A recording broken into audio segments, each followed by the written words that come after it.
মানুষজন ফাঁকা, তো তবু বলি চাই। একজনের নাম হচ্ছে পঞ্চানন, তাই এত ভালো সুন্দর তাকে দেখতে সবাই পাশু বলিয়ে ডাকে। কি আছে না, পসি, টেপি, খেন্তি, টেবলু, ট্যাবলেট, মরি, ক্যাতরা, সান্ডুল, লম্বু, এরকম গ্রাম বাংলায় নাম রাখে না। তা নাম হচ্ছে পঞ্চানন, ভালো নাম, কিন্তু সবাই ভালোবেসে ডাকে হচ্ছে পাশু বলে। তা পাশুর বিয়ে, তা পাশু এত সুন্দর দেখতে বাবা, খুব সুন্দর দেখতে। যেমন বাঁশ পাতা দিয়ে মাটি হাঁড়িতে রান্না করবে, আর 12 বছর ওই হাঁড়ি কোনোদিন জলের তলে দেবে না, যেই রকম কালার হবে ওই পাশুর গায়ের রং ওই রকম পরিষ্কার, মানে লাইট পড়লেও বোঝা যায় না পাশু কোনটা। তবে পাশুর একটা জিনিস দেখে সবাই বুঝতে পারে যে এটা পাশু। কি জানেন, পাশুর দাঁতটা খুব বড়, তো তাই ও সবসময় শাটার মেলায় থাকে, শাটার বন্ধ করতে পারে না, যেদিকে যায়। তা সবাই বলে, ও পাশু তুই সবসময় এরকম দাঁত বের করিয়ে থাকিস কেন? পাশু করে বর্ণনা, আমি তোমাকে মতো মুখ পোড়া লোক না, আমার মুখটা হাসি খুশি, ওর জন্য সবসময় দাঁত খেলায় থাকি।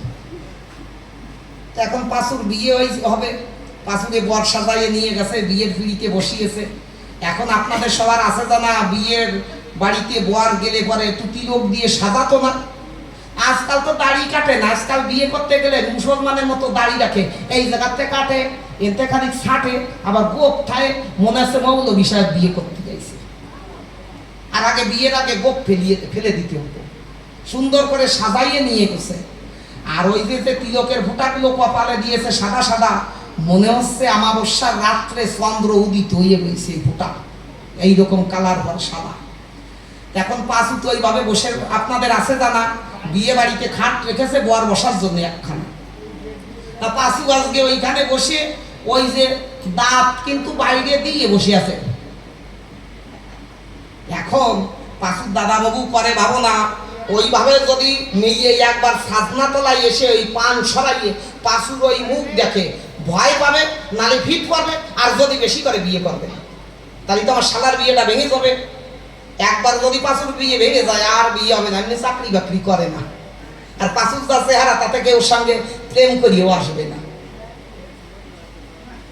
তাহলে এই কথা মনে ভেবে পাশুর কাছে গিয়ে অমনি ডাক দিয়ে বলেছে, ও পাশু। কি দাদা বাবু? কয় একটুখানি শাটার টাঙিয়ে টুঙে ঢাকিয়ে, দাঁত কটা ঢাকিয়ে বয় ভাই, তোর পায়ে ধরছি। এখন পাশু যখন ওই দাঁত ঢাকার জন্য এই পাশের চামড়া, এই পাশের চামড়া, এই চামড়া সব দিয়ে ডাকছে, পাশুর মুখ ওই দাঁত যেই ডাকছে এমন ভাবে ডাকছে মনে হচ্ছে কুত্তর ভোঙা। আমি বলি না গল্প, মানে একদম এইরকম হয়ে গেছে। তা ওইভাবে যখন আছে অন্তরে আছে, ভাবো এইবার শালিরা এসে সবাই আশেপাশে বসেছে ঘিরিয়ে। এখন পাশু তো এইভাবে বসে রয়েছে, এইবার নতুন নতুন শালি যারা ইয়ারকি মারছে তারা দাদা বাবু। এখন তো দাদা বাবু কয় না, এখন দাদা বাবু হয়ে গেছে জামাই বাবু। মা ও কয় জামাই, শালি শালারাও কয় জামাই। এখন আর দাদা বাবু বলে না, কি বলে না কি মা, এখন সব জামাই বাবু। তাহলে জামাই বাবু, এই দাদা বাবু, পাশু কথা কয় না। দাদা বাবু বারণ করিয়ে গেছে যে দাঁত কিন্তু বের করবি, তাহলে বিয়ে ভেঙে যাবে। এখন বিয়ের জ্বালায় কি করবে, বিয়ের বাইসে তিবরে যে যা কয় তাই সত্যি হয়। 80 বছরের বুড়োরেও যদি বিয়ের কথা কয় একটু জাকা পাল্টাইয়ে বসে। এখন ওই পাশু ওইভাবে বসে রয়েছে। এখনো দাদা বাবু দূরিত্বে আসে দেখে যে আগে দাঁত বের করা ছিল, যা ছিল ছিল, এখন ওই দাঁত ঢাকার পরে পাশু যা মুখের ডিজাইন হয়েছে, বিয়ে কোনোভাবে হবে না, হওয়া বিয়ে ভেঙে যাবে।